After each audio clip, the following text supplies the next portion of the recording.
With pagers blowing up and even cell phones, the question is, what happens next, and should you be concerned about it? Residents in West Virginia should be concerned as they're about to run out of water, allegedly. The Water Commission, they're saying 4 days worth of water. That is big news out there. We got banks freezing farmer loans. We got more warnings from ranchers. We got the Netherlands checking in and the UK as well, letting us know what's happening over there. That and more. Welcome to today's Poplar Report. I'm Steve Poplar. I'm an accountant by trade, and these are your updates that you guys are sending in from all over. I am in sunny Tallinn, Estonia. It wasn't sunny yesterday, but it is sunny today, so that's good. Coming from Finland, where it was just foggy and whatever. But thank you guys for all your reports coming in, your updates that you're sharing with everybody else. Hopefully the background is agreeable. Before we dive in, we do want to thank our sponsor, Genesis Gold Group. They help people with retirement accounts to get into something safer, like gold, silver, or platinum. If you want physical metals in your IRA, physical metals in your 401k, or in your Canadian retirement accounts, Jonathan and his team can talk to you about what that might look like. All right, there'll be a link at the end of the video for you to find out more. Regarding the pager attack in Lebanon, I know that everyone's been talking about that, and it's been kind of going on for a bit now, but there's something that doesn't seem to be reported. And that is, some people are kind of wondering, like, they hacked cell phones and their batteries exploded. Can they do this to our cell phones? Is this like, what is all this? I want it to be very clear. They actually were able to intercept the pagers or get at the pagers in Taiwan before they got to Hezbollah, and they actually put explosives in these pagers. Okay, so a standard cell phone is not capable of this type of thing. Okay, so your cell phone is almost certainly okay unless there's some plastic explosives in your cell phone. You should be all right. So this was a very specific targeted attack. This was planned. This was not just they hacked into people's cell phones and blew them up. Okay, well, pagers in this case, right? But this is probably not the end of it, because 2,700 people wounded and at least 9 people ended from this attack. And these are not your foot soldiers, okay? These are not your privates out there in the trenches. These are your commanders. So basically all the officer corps of the Hezbollah, or a large portion of them, got wounded or injured just the other day. So that's a big deal out there. This is probably going to escalate the situation into a all-out war between Israel and Hezbollah. We've been talking about that. I was giving you my projections by the end of August, early September, for Israel to be going into Lebanon, and we're a little bit past that, but it looks like things are really accelerating with the change in guard with the Israeli defense minister, looking like he's going to be replaced. Gallant, any hour now, may have already happened by the time this video gets to you. But the simple fact is that it looks like some people inside the Israeli government were pumping the brakes for whatever reason. I think, and I'm speculating here, I think maybe one of the big reasons why they were holding off was they wanted all these pagers to get distributed first. So with the pagers distributions happening, they may not have wanted to interfere with that because that was a major targeted exercise action that happened to attack the most important people inside the Hezbollah structure. All right, moving on. Airlines. In response to this, airlines have postponed all flights to Tel Aviv for the next 48 hours, expecting possible retaliation by Hezbollah, Hamas, and all those other forces. Particularly, expecting that. They are not wanting to fly into that airspace right now. All right, Ukraine hit it's called the GRAU arsenal in Toropets, Russia. Massive explosion there. 30,000 people evacuated after the explosion. It was an arsenal, so they're apparently making artillery shells and other explosives for for use in Ukraine. So Ukraine hit that, and there's videos out there of the explosion. Like I said, 30,000 people evacuated from that area because of that. This is a report from WV Digging Roots, or West Virginia Digging Roots. Nicholas County, West Virginia. Richwood, 4 days of water left. The county commissioner did dispute that number and says that it is unknown how many days of water they actually have. But the Cherry River and the reservoir that feeds the Cherry River are dried up. So there is little water coming in, if any water coming into their intakes to the water system, and that is due to this drought that's all over Ohio, the major drought that's all over West Virginia, as well as northern Maryland, and just the surrounding areas, including western Pennsylvania, right? So we have all these droughts happening right in the center of where a lot of our agricultural activity is happening, and that is causing a lot of the farmers a lot of grief, and will probably impact yields going forward. Report from Grevin. If you guys have updates, please do send them in by using the word update somewhere in your comment. That gets it to the right place. You can post it on this video or any video on this channel, and it does get to the same place. Grevin says, our banks are no longer allowed to give farmers loans because of our government's battle against climate change. So because of the banking regulations and a lot of these green actions. So DEI is not just for inclusion, but you have all these ratings and scores for companies based on their green climate friendliness too, which makes them investable or non-investable. And these are being slapped on them by nonprofits, but then also being regulated by the government now. So the Denny says, Grizz, Idaho County, Idaho, starting to see thinning shelves, meats, pasta, frozen meals, fresh produce rotting twice as fast. 4 plastic bags of food now running $100. So food prices continue to accelerate upwards, of course, but we're seeing the produce on the shelves becoming less because people are not able to buy as much. And stores don't want to be stuck with tons and tons of excess produce, right? Kathy in Northeast Wisconsin, our local stores are very sparse on all produce, and what they do have is now rotting. They are trying to cover up the shorts with caramel apples. Gee, we don't need extra sugar for tooth decay. Kathy's been with us since the very beginning, by the way, with the reports and everything like that. But also the expensive meats are green in the meat case. No one will pay higher prices for meats. The stores have very few customers, which means someone will lose their jobs. Please pray for these people. It's really bad here. I feel sorry for our young families with children.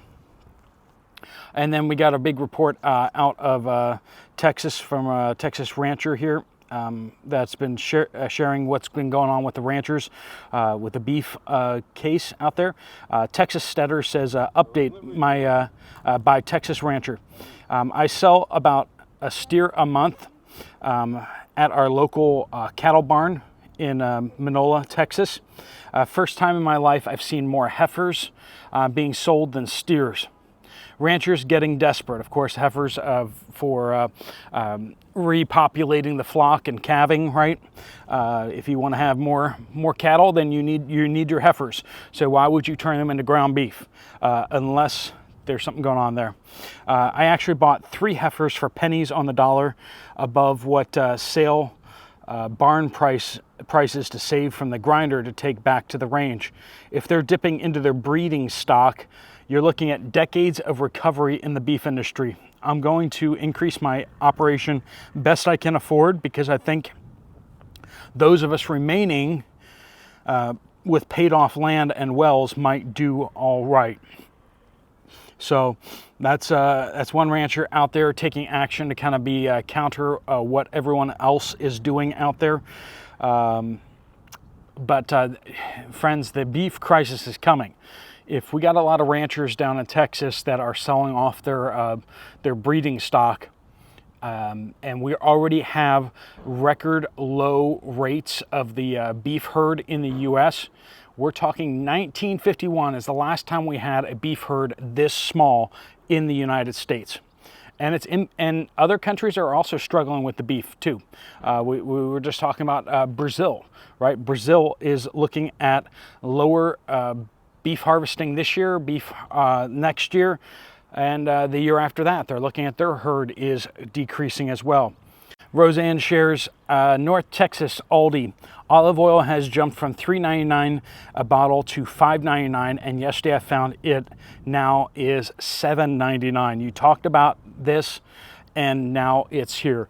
We're talking specifically about the issues down in Spain as well as Italy with olive harvests last year being impacted dramatically downward, olive oil being short across Europe because of that, and that impacting the imports in the United States. Of course, a lot of the olive oil sold in the United States is cut with other oils. Particularly, they like to use canola oil in the olive oil, and they don't even have to disclose it on the labels.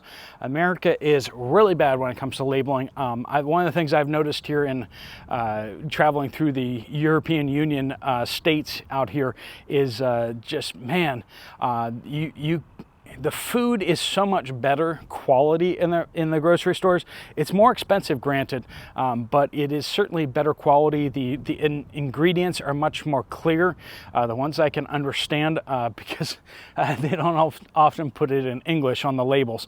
But I know there's so many different things that they do not allow in the EU that are allowed inside the United States, a lot of chemicals, a lot of other products in the food. So, I mean, we have a lot of work to do on that, but including cutting olive oil with canola oil, which is just nasty.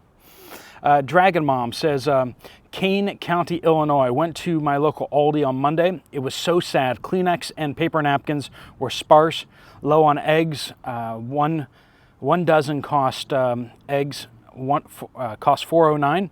No white rice or boxed rice mixes. The healthcare section was out of ibuprofen, toothpaste, and vitamins.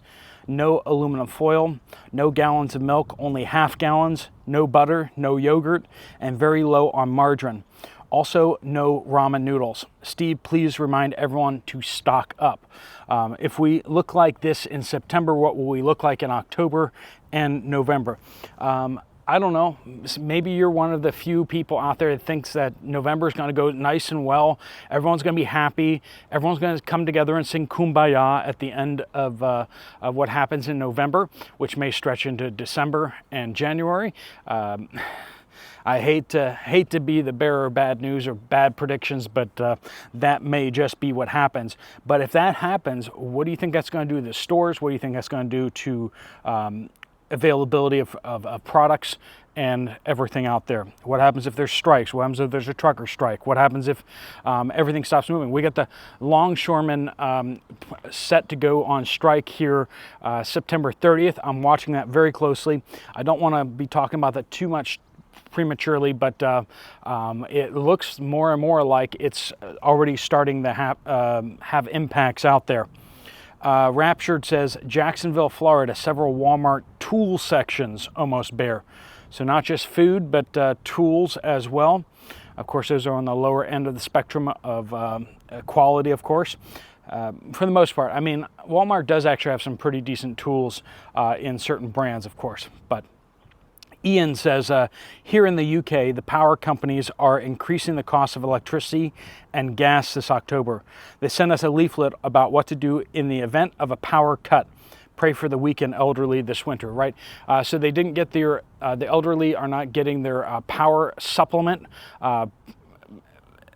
basically some funds to help elderly to keep the power on, everything like that over the winter. That got cut so that they could send that money to Eastern Europe. But then in addition to that, they're having grid stability issues, and they just had a major price hike that's going to be going to effect very shortly, like I said, in October. Hank says, I was told by a nurse here in the oncology department that several chemotherapies are no longer available. This is in the Netherlands, by the way. They say that later here, but I just want to kind of get you that information up front so that may help you understand what's going on here. Medicines are now being exchanged with different hospitals. Some patients will receive other chemotherapies here. This was the case with the patient next to me. That's how I was told. Fortunately, I have finished the chemotherapy and I'm only receiving immunotherapy. I also received a different immunotherapy. Before radiation, I was given a Canadian drug, and after the radiation treatments a month later, I received immunotherapies from Sweden. Yesterday, I got this new one for the second time and heard this from the nurse. It became clear to me why I was getting a different immunotherapy. The cancer drugs are running out here in the Netherlands. The next step, of course, is triage. Of course, we should not think about this. The consequences of this will be terrible. So that's a report coming out of the Netherlands. We got situations happening all out there, all over the place. All right, folks, let me give you a spin around so you can get a better glimpse of this whole area. We had visitors. We're down by the bay. This is the Lisa. I forget what it's called, but it's a big hall. Underneath me is like a concert hall, I guess, but it's like abandoned on the outside, which is really kind of sad looking. But they actually use this as one of the filming sets for the movie Tenet. So if you saw that recently, the inside of this building was used for that, I think. So I'm gonna have to go back and rewatch that at some point and see if I recognize any of the parts of it. But apparently this was built for the 19-something Olympics, Moscow Olympics. They actually used this, they built this pier back here for the sailing teams. This is where the sailing event was held for that Moscow Olympics. And this whole structure was built here for like a concert venue and such. But it's kind of fallen in disrepair. Most of the places are blocked off. A lot of overgrown, everything's graffitied, but you know, things kind of decay over time unless they're kept up. All right, friends, thanks so much for joining us, and keep your reports coming in. If you want to share updates, make sure you use the word update and give us some sort of geographical location. And if you want to find out more about Genesis Gold Group, there's a link right there on the screen. And there's also a link to another video on the screen as well. Thanks so much for watching. Steve Poplar of the Poplar Report, out.